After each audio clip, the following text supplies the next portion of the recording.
매달 빠짐없이 내고 있는 세금. 그런데 내가 낸 세금이 어디에 쓰이는지 궁금했던 적 한 번쯤은 있으실 것입니다. 우리 동네 도로는 공사가 늘 미뤄지고 오래된 공공시설도 그대로인데 다른 지역에는 최신식 스포츠센터와 스마트 도서관까지 생기는 모습을 보면 자연스럽게 의문이 생기기 마련입니다. 왜 이런 차이가 날까? 그 핵심에는 도시의 재정 자립도가 숨어 있습니다. 재정 자립도란 지방자치단체가 쓰는 전체 예산 가운데 지방세와 자체 세입으로 충당할 수 있는 비율을 말합니다. 어렵게 느껴질 수도 있지만 사실 아주 간단하게 설명할 수 있습니다. 여러분이 부모님께 손 벌리지 않고 오직 자신의 월급만으로 생활비를 모두 감당할 수 있다면 그것이 바로 재정 자립도가 완전한 상태라고 할 수 있습니다. 도시도 이와 같습니다. 정부 지원금에 많이 의존하는 도시가 있는 반면 스스로 거둔 세금만으로 살림을 꾸리고 남는 재원으로 더 좋은 공원과 더 넓은 도서관을 만들 수 있는 도시도 있습니다. 이처럼 재정 자립도가 중요한 이유는 우리의 삶의 질과 곧바로 연결되기 때문입니다. 재정이 탄탄한 도시는 인프라에 꾸준히 투자하며 살기 좋은 환경을 만드는 선순환을 이어갑니다. 반대로 재정이 약한 도시는 투자를 이어가지 못해 점점 더 어려워지는 악순환에 빠지게 됩니다. 오늘 영상에서는 대한민국에서 재정 자립도가 높은 도시와 낮은 도시를 비교해 보겠습니다. 스스로의 힘으로 꾸준히 성장하는 도시는 어디인지, 그리고 중앙 정부의 지원 없이는 살림이 어려운 도시는 어디인지 함께 살펴보겠습니다. 영상 시작 전에 주제가 마음에 드신다면 구독과 좋아요 부탁드립니다. 그럼 바로 시작하겠습니다. 먼저 재정 자립도가 높은 도시부터 보겠습니다. 재정 자립도 상위 7번째 도시는 경기도 이천시입니다. 이천은 경기도 남동부에 위치해 있으며 동쪽으로 여주, 서쪽으로 용인과 안성, 북쪽으로 광주시와 접하고 있습니다. 이천의 인구는 1995년 이후 꾸준히 증가해 현재는 22만 명을 넘어섰습니다.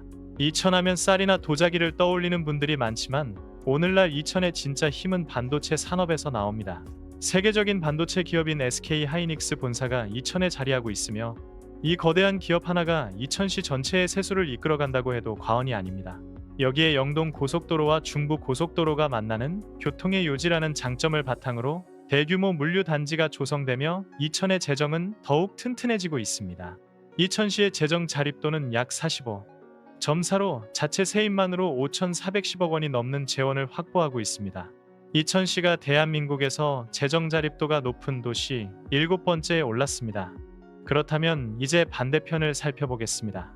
중앙정부의 지원이 특히 절실한 도시들입니다. 재정 자립도가 낮은 도시 7번째는 경상북도 영주시입니다. 영주는 경상북도 북부 소백산 자락에 자리 잡은 도시로 풍기 인삼과 영주 사과로 유명합니다. 남쪽으로는 안동시, 동쪽으로는 봉화군, 서쪽으로는 단양과 예천군과 맞닿아 있습니다. 영주시 인구는 지속적으로 감소하는 추세이며 2024년 기준으로 10만 명이 무너졌고 현재는 약 9만 7천 명 수준입니다. 전형적인 농업 중심 도시의 특징을 지닌 곳으로 인구 감소가 계속되면서 세수 확보에 상당한 어려움을 겪고 있습니다. 아름다운 자연환경과 풍부한 문화유산을 지니고 있지만 이를 안정적인 재정 기반으로 연결하기까지는 아직 넘어야 할 과제가 많아 보입니다.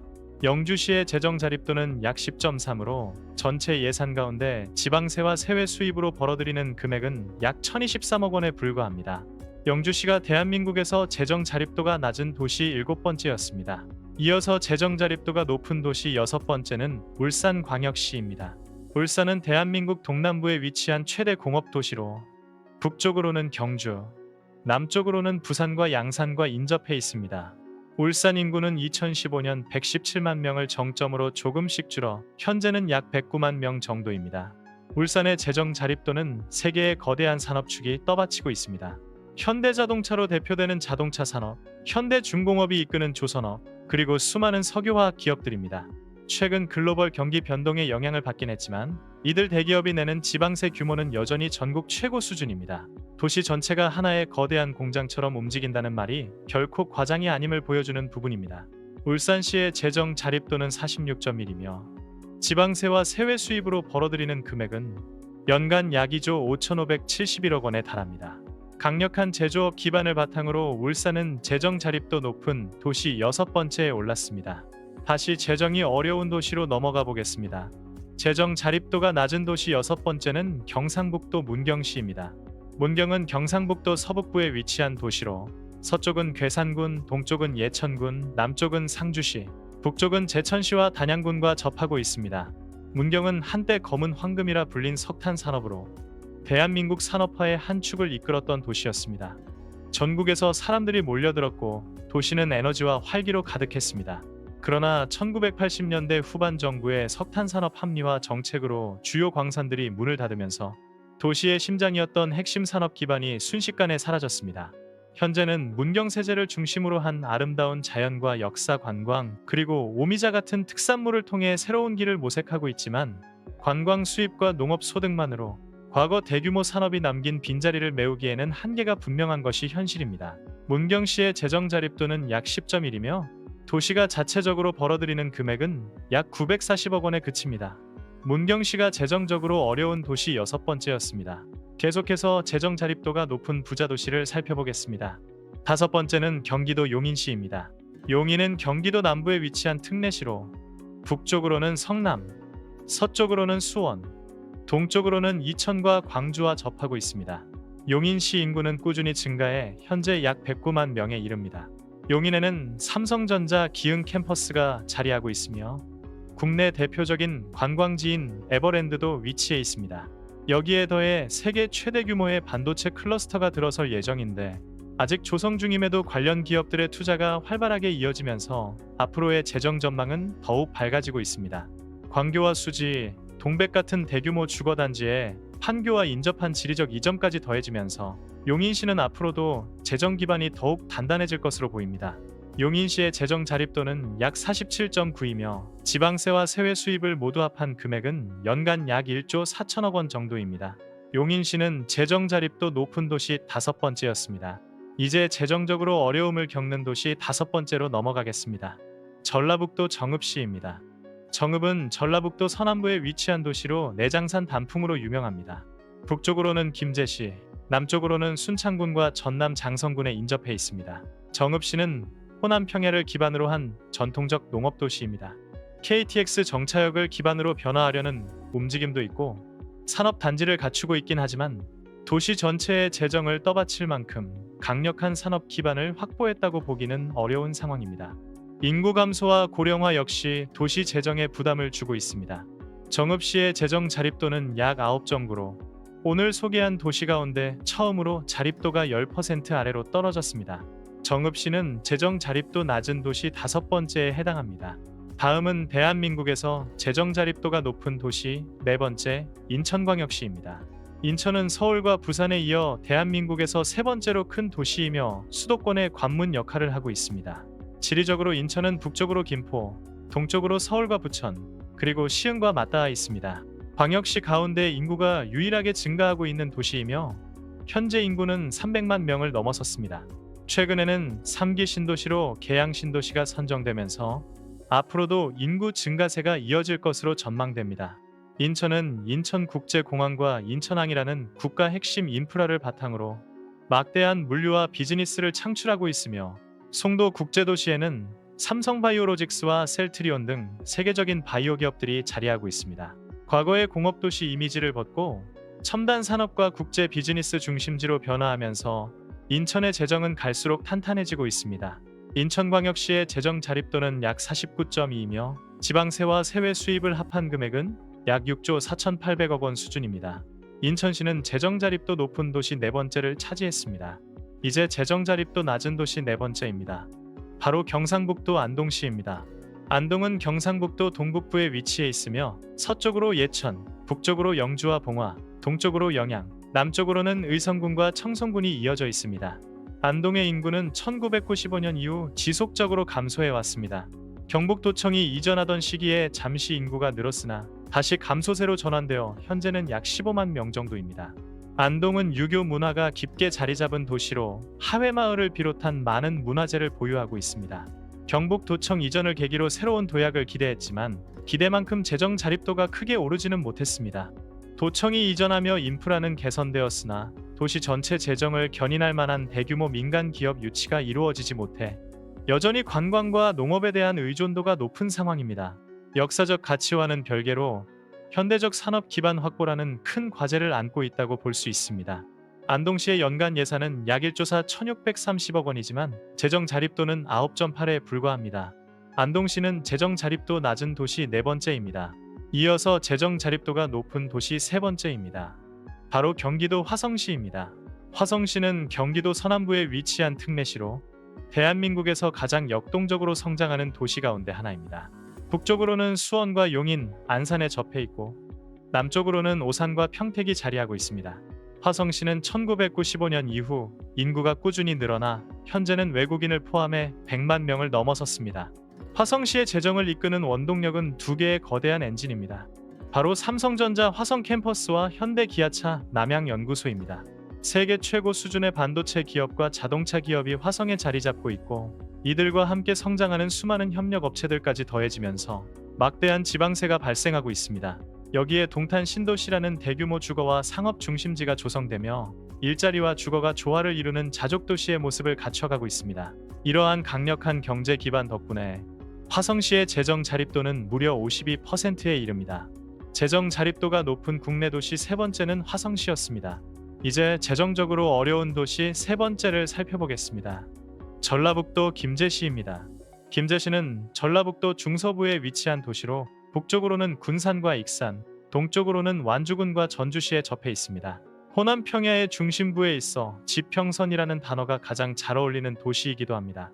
하지만 산업화 이후 김제시는 인구가 꾸준히 감소해 시단위 도시임에도 불구하고 현재 인구는 8만 명 수준에 머물러 있습니다.